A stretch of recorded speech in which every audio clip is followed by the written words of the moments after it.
Doctor فاروق سلیم پاکستان کے ان چند leading economist میں سے ہیں جو کہ معیشت کو سیاست سے الگ کر کے ایک اکیڈیمک لینس سے دیکھنے کی کوشش کرتے ہیں، اور ان کا تجزیہ عموماً ایک نیوٹرل، بیلنسڈ اور اکیڈیمک فوکس کے ساتھ کیا ہوا نظر آتا ہے۔ اسحاق ڈار کی واپسی کے بعد ڈاکٹر فاروق سلیم نے ایک آرٹیکل لکھا ہے دی نیوز کے اندر، جس میں 2013 سے 17 والے دور کو اینالائز کرنے کی کوشش کی ہے اور موجودہ معاشی چیلنجز کے بارے میں بھی بات کی ہے۔ ڈاکٹر فاروق سلیم نے 2013 سے 17 والے ڈارونومکس 1 کو کچھ اس طرح سے اینالائز کیا ہے کہ اس دور میں اسحاق ڈار کی جو اکنامک پرفارمنس تھی، اس کے 3 کی پرفارمنس انڈیکیٹرز تھے، جن کی مدد سے ہم دیکھ سکتے ہیں کہ اسحاق ڈار کی اکانومک جو پالیسیز ہیں وہ کس طرح سے پاکستان کی معیشت کے حوالے سے بہتر ثابت ہوئیں۔ اس کا پہلا انڈیکیٹر تو یہ ہے کہ ہمارا جو روپیہ ہے وہ سٹیبل رہا، ہماری جو اکنامک پالیسی تھی اس کے اندر سرٹینٹی رہی، اور جو پبلک کانفیڈنس تھا پاکستان کی معیشت کے ہینڈلنگ کرنے کے حوالے سے، اٹھایا تو اس وقت ڈالر 101 روپے کا تھا اور 2017 میں یہ 105 تک گیا۔ تو 4 سال کے اس دور کے اندر جو روپیہ تھا وہ بہت سٹیبل رہا، اس کے اندر ڈی ویلیویشن نہیں ہوئی، اور اس نے ڈالر کے مقابلے میں اپنی پیرٹی کو برقرار رکھا۔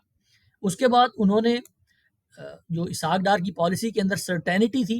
اس کا حوالہ دیا ہے کہ ڈومیسٹک گروتھ نظر آئی ہمیں انویسٹمنٹ کے اندر، جس سے لگتا یہ ہے کہ فورن ڈائریکٹ انویسٹمنٹ کے بھی جو ایونیوز تھے وہ کھلے پاکستانی معیشت میں۔ تو اس سے جو اکنامک پالیسی میں سرٹینٹی کے بعد انویسٹمنٹ آتی ہے، اس کو ایز اے کی پرفارمنس انڈیکیٹر بھی ڈاکٹر فاروق سلیم نے مینشن کیا ہے۔ اس کے بعد پبلک کانفیڈنس کو اس طرح سے میئر کیا جا سکتا ہے کہ ان 4 سالوں میں جو ایوریج گروتھ ہماری بنتی ہے وہ 4.4% بنتی ہے، جو اس دور کے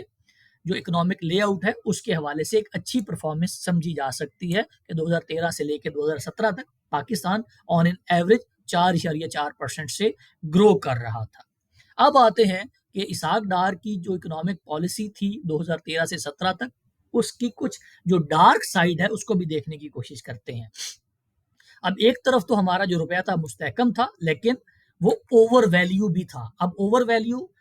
جب روپیہ ہوتا ہے تو اس کا نقصان کیا ہوتا ہے کہ آپ کی جو ایکسپورٹس ہیں وہ ریلیٹیولی ایکسپینسو ہو جاتی ہیں، اور آپ کی جو امپورٹس ہیں وہ ریلیٹیولی چیپ ہو جاتی ہیں، سستی ہو جاتی ہے۔ تو اس کا جو بائی ڈیزائن نتیجہ نکلتا ہے کہ ہمارا جو ایکسپورٹ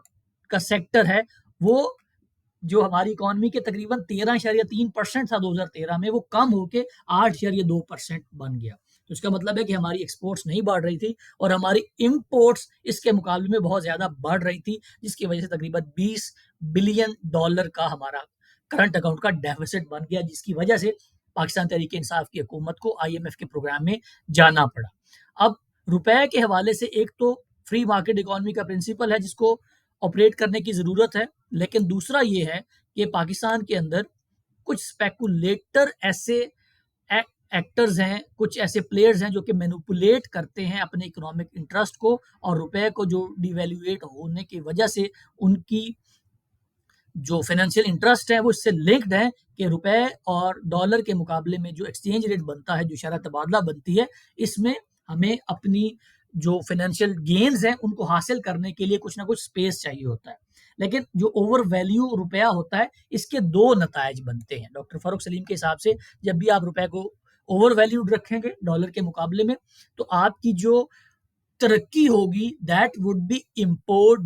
ڈریون کنزمپشن بوم۔ اب جب آپ کی اکانومی کے اندر امپورٹ ڈریون کنزمپشن بوم آئے گا تو اس کا مطلب ہوگا کہ آپ اپنی ایکسپورٹ کے اندر کمپیٹیونیس کو کھو دیں گے، جو کہ پاکستان کے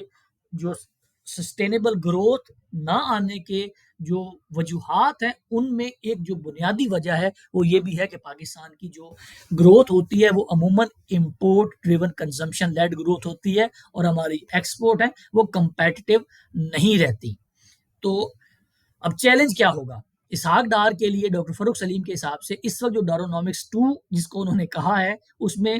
جو چیلنجز ہیں ان میں پہلا تو یہ ہے کہ ریٹ آف انفلیشن کو کیسے کنٹرول کرنا ہے، اور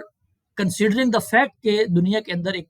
جو کموڈٹی کا سپر سائیکل ہے وہ آیا ہوا ہے، لیکن ہو سکتا ہے کہ آئندہ آنے والے دنوں میں اب ایک ٹرینڈ نظر آ رہا ہے کہ گلوبل پرائسز میں کچھ کمی آنا شروع ہو گئی ہے۔ لیکن جو دوسرا چیلنج ہوگا وہ انٹرسٹ ریٹ کے حوالے سے ہوگا۔ اب انٹرسٹ ریٹ اور مہنگائی کو